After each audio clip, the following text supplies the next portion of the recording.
आप सभी का इस प्रेस वार्ता में स्वागत है। 2024 के लोकसभा चुनाव के बाद वो जो पड़ाव निकला, अब दूसरे पड़ाव पर आपसे आज मुलाकात हो रही है। और जैसे मैंने पहले कहा था कि 3 gentleman are yet back again. Lok Sabha चुनाव 2024 जैसे आपको विदित है, विश्व स्तर की सबसे बड़ी चुनावी प्रक्रिया थी। सफलतापूर्वक और शांतिपूर्ण तरीके से संपन्न हुई। उसने पूरे डेमोक्रेटिक वर्ल्ड के लिए बहुत स्ट्रांगली डेमोक्रेटिक सरप्लसेस क्रिएट किए, बिना किसी वायलेंस के पीसफुल हुई और देश भर ने चुनाव का पर्व मनाया। हमने बहुत सारे रिकॉर्ड्स भी बनाए। पहली बार मैक्सिमम वर्ल्ड में पोलिंग हुई, मेल फीमेल टोटल। मतदाताओं की लंबी लंबी कतारें, बुजुर्गों की भागीदारी, youth, zero polls, massive seizures और फेस्टिव माहौल हमने देखा। बहुत सारे युवा साथियों ने हमारे साथ मिलके हमारे इलेक्शन एम्बेसडर्स के रूप में काम किया और लोकतंत्र का एक बिल्कुल जीवित उदाहरण देश ने देखा। गांव में, देहात में, east west, north south, central, LWE areas, J&K, deserts, everywhere जो तस्वीरें दुनिया को भारत ने दिखाई वो सभी को चकित करने वाली थी। इससे देश में नहीं बल्कि पूरी दुनिया में एक स्ट्रांग मैसेज गया और जो चमक हमने देखी उस समय, वो चमक बहुत दिन तक दिखाई देती रहेगी।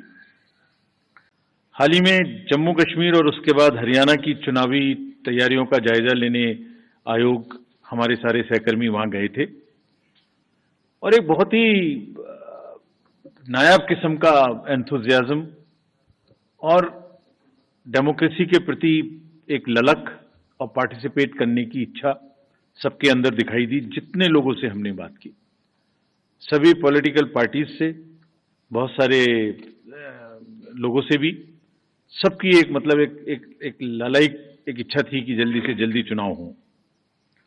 तो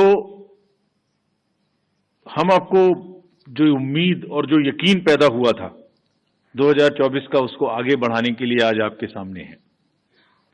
जम्मू कश्मीर के बारे में पहले जिक्र करूं तो आपको याद है कि मतदान केंद्र पर जो लंबी लंबी कतारें लगी हुई थी, वो जमहूरियत की ताकत का एक बहुत ही बेहतरीन मंजर पेश करती थी। वो सिर्फ लंबी कतारें नहीं थी, वो आवाम की उम्मीदें थी, जज्बातों और उनके मुस्तकबिल की नई तस्वीर लिखने की एक ख्वाहिश थी। Everybody wanted to participate, prove a point that we are here in this queue not only to vote but to demonstrate a very strong desire that democracy flourishes in this area. और उम्मीद और जमहूरियत की ऐसी झलक ये बताती थी कि आवाम तस्वीर बदलना चाहता है और अपनी तकदीर को खुद लिखना चाहता है। और ये कतारें इस बात का सबूत थी कि लोग सिर्फ बदलाव ही नहीं चाहते बल्कि ये भी चाहते हैं कि उसका हिस्सा बनकर हम खुद से अपनी किस्मत लिखें। This was a purely A triumph of ballot over bullet. आपको याद होगा कि जो वैली की 3 पार्लियामेंट्री कॉन्स्टिट्यूएंसीज थी, उनमें 51% का वोटिंग हुआ और वैली ने वायलेंस को नकारा और वॉइस को वोट के माध्यम से आगाज किया। जम्मू कश्मीर के लोगों ने बुलेट और बाइकआउट के बदले बैलेट को चुना। There are total 90 assembly constituencies, of which 74 are general,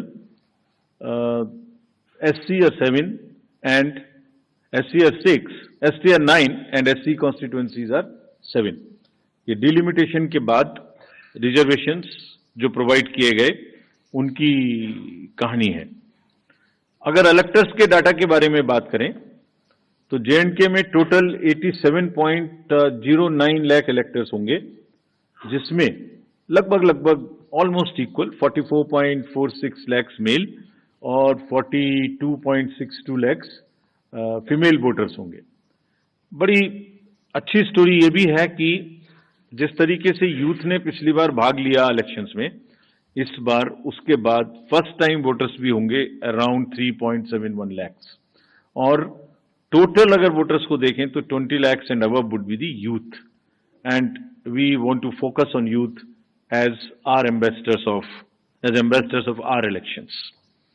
electoral roll बनने की प्रक्रिया चालू है और काफी समय से आयोग ये बात की तैयारी कर रहा था कि जैसे ही मौसम थोड़ा ठीक हो, जैसे ही अमरनाथ जी यात्रा खत्म हो, तो आप देखेंगे कोइंसिडेंस नहीं है, 19 अगस्त को अमरनाथ जी यात्रा खत्म होगी और 20 अगस्त को फाइनल रोल भी पब्लिश हो जाएगा। So it has been a work in progress to synchronize every activity in a way that we do not make any delay in doing elections in J&K, and this is what we announced in J&K in Jammu when we were there in March. ये publication 20 को हो जाएगा, सभी political parties को इसकी copy electoral roll की उपलब्ध कराई जाएगी। अगर पोलिंग स्टेशंस के